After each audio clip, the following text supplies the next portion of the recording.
Start.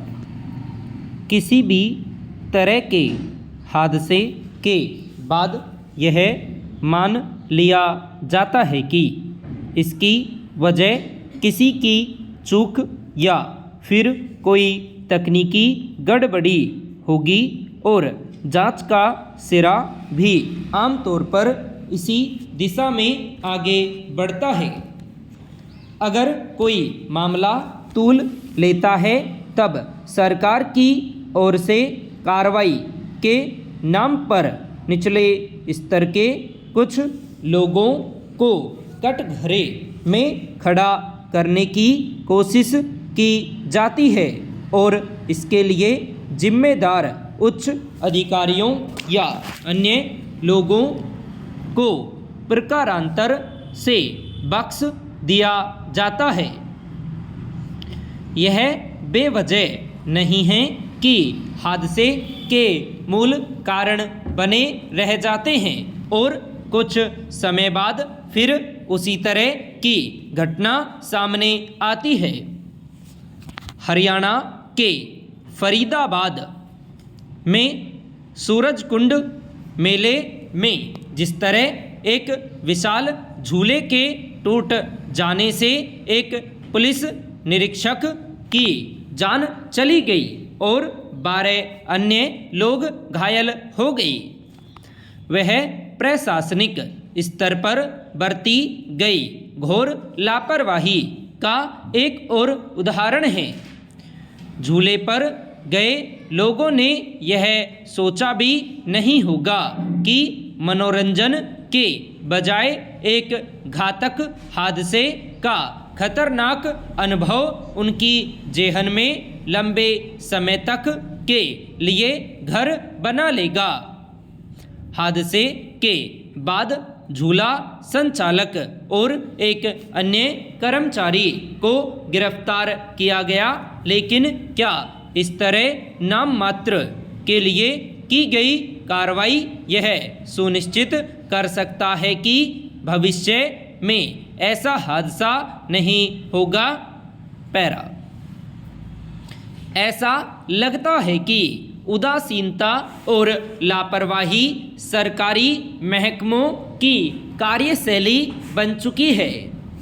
आमतौर पर निचले स्तर के कुछ आरोपियों के खिलाफ कार्रवाई करके मामले का हल मान लिया जाता है और शायद ही कभी हादसे के वास्तविक जिम्मेदार लोगों को कटघरे में लाया जाता है। नतीजतन हादसे एक सिलसिले की तरह कायम रहते हैं।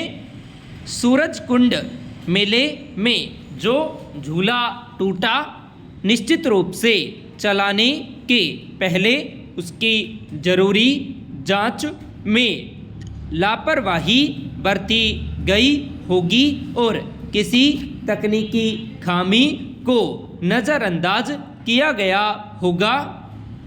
सवाल है कि किसी भी झूले के संचालन से पहले हर स्तर पर उसकी पुख्ता सुरक्षा जांच में खरा उतरने के बाद ही उसे चलाने की इजाज़त देने के लिए क्या सरकार की ओर कोई तंत्र गठित किया गया है? मेले के आयोजन की इजाज़त देते हुए उसमें होने वाली गतिविधियों का पूरी तरह सुरक्षित संचालन सुनिश्चित करना किसकी जिम्मेदारी थी? क्या सरकार ने इसके लिए जवाबदेह किसी उच्च स्तर के अधिकारी को भी कार्रवाई के दायरे में लाने की कोशिश की? पैरा। अब मामले की गंभीरता के मद्देनज़र एक विशेष जांच टीम का गठन किया गया। जांच के दायरे में झूला लगाने, उसका रखरखाव, निरीक्षण और संचालन से जुड़े लोगों से पूछताछ हो सकती है, मगर इस तरह की जांच के निष्कर्ष इस बात पर निर्भर करते हैं कि इसके लिए तकनीकी प्रमाण पत्र जारी करने वाले अधिकारी से पूछताछ झूले के सभी कलपुर्जों के सही होने की रपट और सुरक्षा मानकों के अनुपालन से जुड़े दस्तावेजों की पड़ताल में कितनी पारदर्शिता बरती जाएगी और असली दोषियों को कानून के कटघरे में लाने को लेकर कितनी ईमानदार इच्छा शक्ति दिखाई जाएगी। जब भी कोई हादसा होता है या किसी की लापरवाही की वजह से कुछ लोगों की जान चली जाती है, तब सरकार की ओर से उदासीन रवैया अपनाया जाता है, जबकि अगर इसकी जड़ में जाकर वास्तविक दोषियों का पता लगाया जाए और कार्रवाई का सिरा उन तक भी पहुँचे, तब इस बात की संभावना बन सकती है कि अगले आयोजन सुरक्षित हो सकेंगे।